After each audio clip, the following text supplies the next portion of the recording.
It's through these subtle means that Nocturnal influences us. Nocturnal's whim is the greatest mystery to everyone. There have been volumes written on the subject. Does she exact payment when we die? When we suffer, does she revel in our misery? No one knows. The return certainly seems worth the risk, though. From the moment you were struck with my poisoned arrow at Snowvale Sanctum, my path changed its course. Perhaps I couldn't bring Mercer back alive, but together, we were able to clear my name and to put Gallus's memory to rest. I'd always intended Mercer's fate to ultimately be decided by the Guild, and it seems they've spoken. It's my hope that you will, yes. This way, please. I'm just as puzzled as you, lad. I'm just as puzzled as you, lad.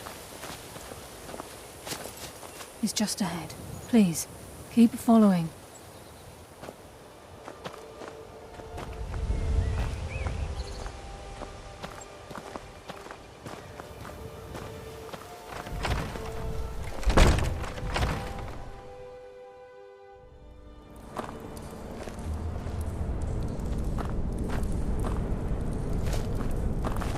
So this is Nightingale Hall.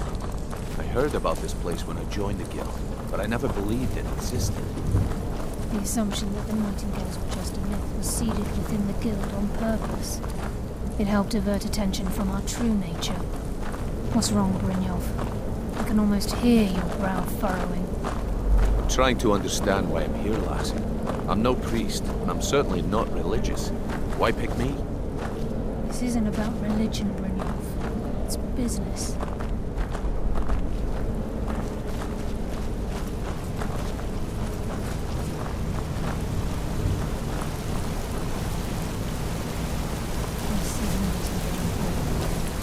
You're the first of the uninitiated to set foot inside in over a century.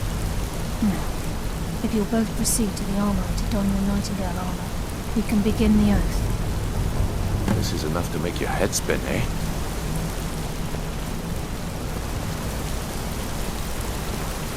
This is enough to make your head spin, eh? You appear hesitant to don your Nightingale armor. I think we should trust the lass and take the deal. Proceed down the hall to the gate when you're ready.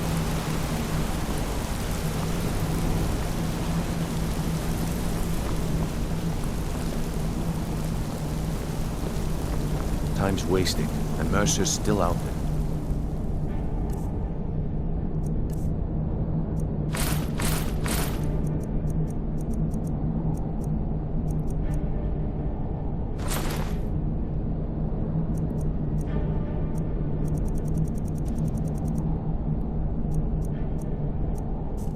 Let's get this show on the road.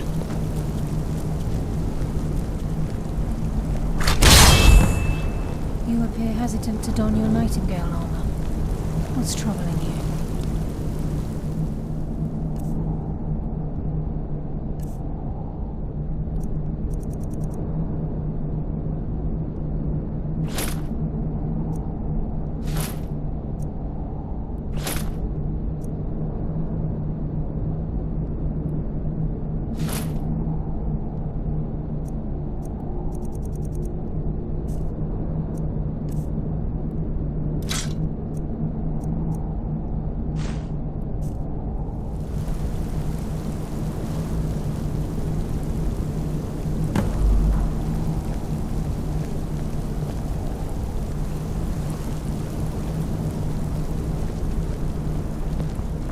You appear ready for the oath. Time's wasting, and Mercer's still out there.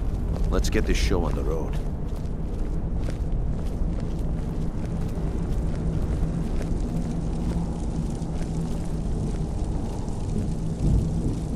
Okay, lass. We've got these get-ups on. Now what? Beyond this gate is the first step in becoming a Nightingale. Whoa there, lass. I appreciate the armor, but becoming a Nightingale?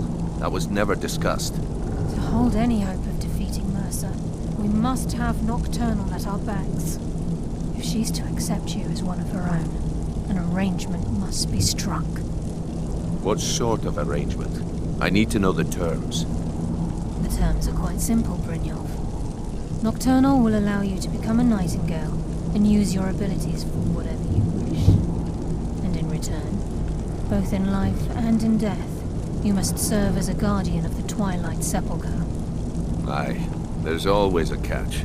But at this point, I suppose there isn't much to lose. If it means the end of Mercer Frey, you can count me in. What about you? Are you ready to transact the oath with Nocturnal? By transacting the oath with Nocturnal, you're entering into a business deal. You'll be provided all of the power and knowledge befitting a Nightingale. You're free to use those powers as you see fit, to further your own goals, or the goals of the Thieves' Guild. In return, you'll be required to defend the Twilight Sepulchre and everything within when the need arises. More importantly, upon your death, your spirit will be bound to the Twilight Sepulchre as one of its guardians. Once the oath has been struck, the terms are binding.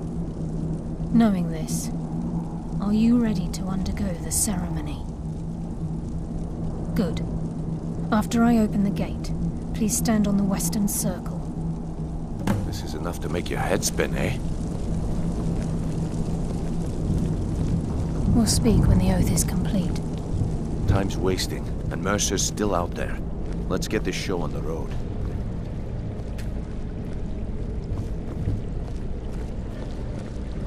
We'll speak when the oath is complete. Time's wasting, and Mercer's still out there. Let's get this show on the road. We'll speak when the oath is complete.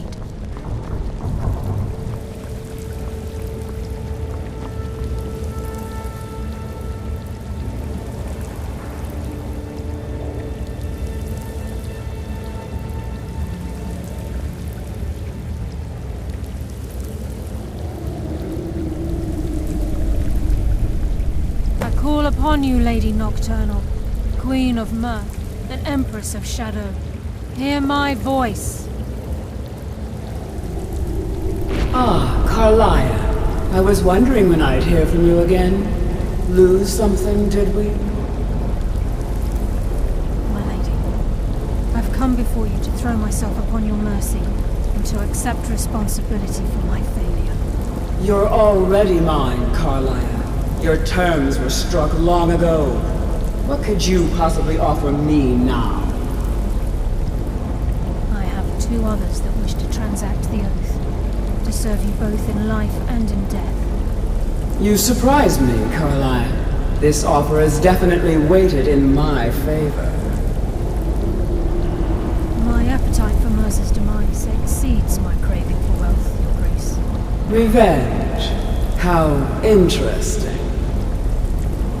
Very well. The conditions are acceptable. You may proceed. Lady Nocturnal, we accept your terms. We dedicate ourselves to you as both your avengers and your sentinels. We will honor our agreement in this life and the next until the conditions have been met. Very well. I name your initiates Nightingale, and I restore your status to the same, Carlisle. And in the future, I'd suggest you refrain from disappointing me again.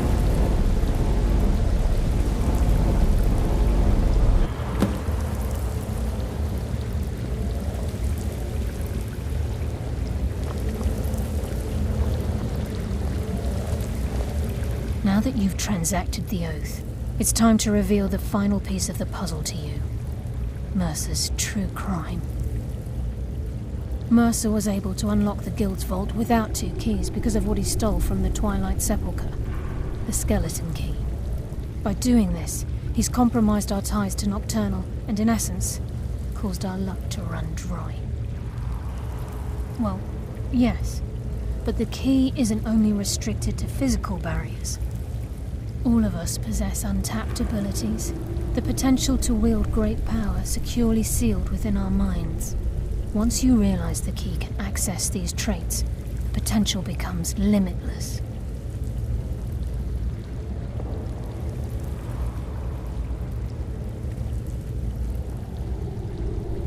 I'm afraid that's impossible. If the key isn't returned to its lock in the Twilight Sepulchre, things will never be the same for the Guild. As time passed, our luck would diminish to the point of non-existence, and whether you know it or not, our uncanny luck defines our trade. Very true. In our line of work, it's quite rare we set out to return a stolen item to its rightful owner. Before we depart, Brynjolf has some business to discuss. I suggest you listen to him. Listen, lad. There's one last piece of business we need to settle before we go after Mercer. The leadership of the Guild. Carlia and I had a long discussion before you arrived here. Thanks to your efforts, Mercer's treachery has been exposed. After we deal with him, all that remains is restoring the Guild to its full strength. As a result, we both feel that you have the potential of replacing Mercer as leader of the Thieves' Guild. I've been at this game a long time, my friend. A long time. I've stolen trinkets from nobles and framed priests for murder.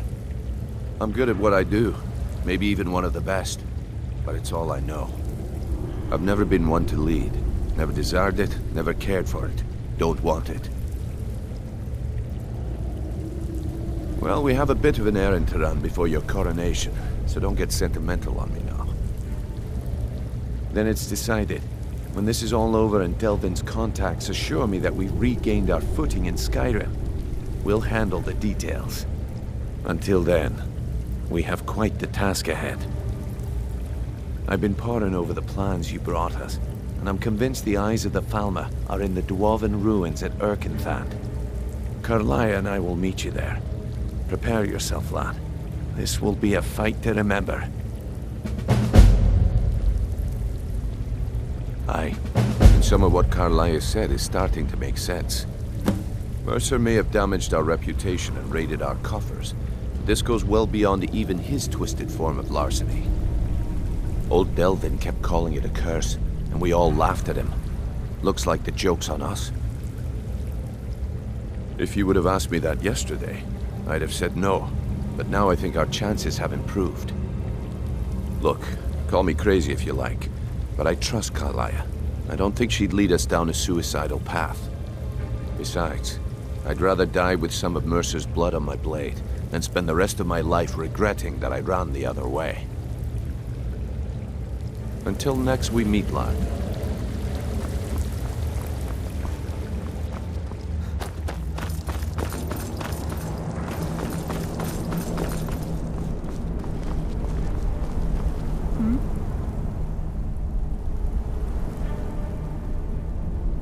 Yes. Now that you're a Nightingale, you may consider this your home. You'll find that this place offers many things that will help you in your endeavors, as well as a wealth of information for you to learn. Once the skeleton key has been restored to the Twilight Sepulchre, I'll make this place my home as well. With the skeleton key missing from the Twilight Sepulchre, I'm afraid Mercer's seen to it that none of us can benefit from Nocturnal's gifts. You merely transacted the oath, signed the unwritten contract with Nocturnal. In order for us to receive our abilities, our end of the bargain, I'm afraid the key must be returned. If Nocturnal was truly displeased with me, with any of us, she wouldn't have answered my call. I have no doubt that we still hold her favor, and I believe it gives us enough of an edge to defeat Mercer Frey.